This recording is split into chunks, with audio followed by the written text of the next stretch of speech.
नमस्कार। येलकोट येलकोट, जय मल्हार। सन्मान्य श्री शरद चंद्र पवार साहेब, युवराज श्रीमंत संभाजी राजे छत्रपति, सन्मान्य व्यासपीठ, देवस्थान ट्रस्टीज आणि मेंबर्स और भाई और बहनों, सर्वांना माझा नमस्कार।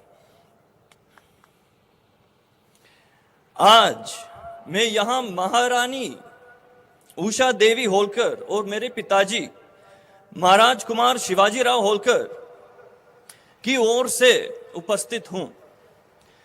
आप सभी लोग यहां आज मां साहब के लिए आए हैं, इसलिए आपको धन्यवाद देता हूं।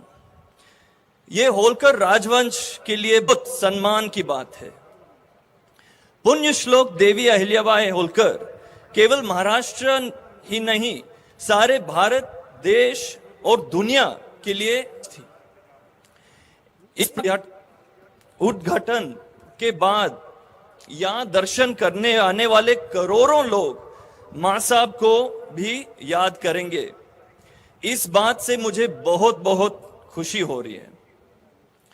और जब कोई मां साहब की मूर्ति को देखकर उन्हें याद करे तो भगवान से प्रार्थना करता हूं कि वो मां साहब के 3 सबक, लोग कहते हैं कि कहां, कब और कौन से परिवार अपना जन्म होता है, ये सब अब में नहीं है, ये सब किस्मत की बात है। मगर इस जीवन में जो काम हम करते हैं, अगर ईमानदारी से करें, सच्चे दिल से करें और दूसरों के भलाई के लिए करें, तो हम सब मां साहब के कदम पर चल सकते हैं। पर वो अपने मेहनत, वीरता और वफादारी से बाजीराव पेशवा के सूबेदार बन गए। पुण्य श्लोक देवी अहिल्याबाई होलकर एक पाटिल की बेटी थी, पर वो अपनी बुद्धि, ईमानदारी और भक्ति से मालवा की रानी बन गई।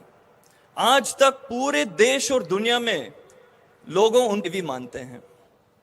दूसरा सबक, महेश्वर में देवी अहिल्याबाई होलकर को प्रेम और सम्मान से मां साहब कहते हैं। क्यों?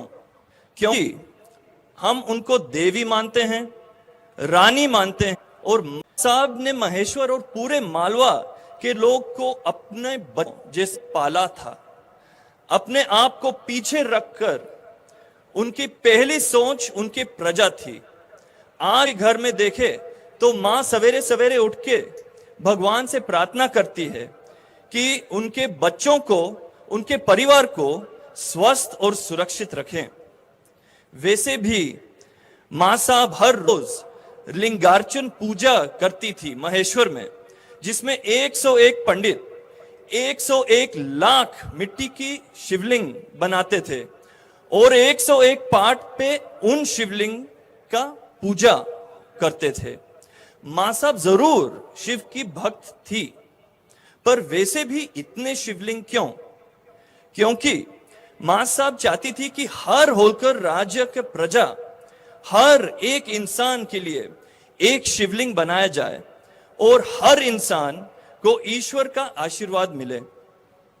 इतनी बड़ी रानी बनकर उनकी पहली सोच अपने आप पे नहीं था, उनकी पहली सोच उनकी प्रजा के लिए थी। आज के जमाने में ये एक सबसे महत्वपूर्ण शिक्षा है, चाहे बिजनेस में या राजनीति। पहली सोच होना चाहिए पब्लिक के लिए। इसलिए आज तक होलकर राज परिवार इस लिंगार्चन पूजा को महेश्वर में जीवंत रखा है। ये हमारा धर्म है। जैसे मां साहब ने देश के सबसे मशहूर बुनकरों को महेश्वर बुलाया था ताकि लोगों को महेश्वरी साड़ी की बुनाई सीख कर रोजगार मिले। आज भी रेवा सोसाइटी, जो एक एनजीओ है फाउंडेड बाय शिवाजीराव महाराज और शालिनी देवी 40 साल पहले, आज भी रेवा सोसाइटी मां साहब के बुनकर को रोजगार दे रही है।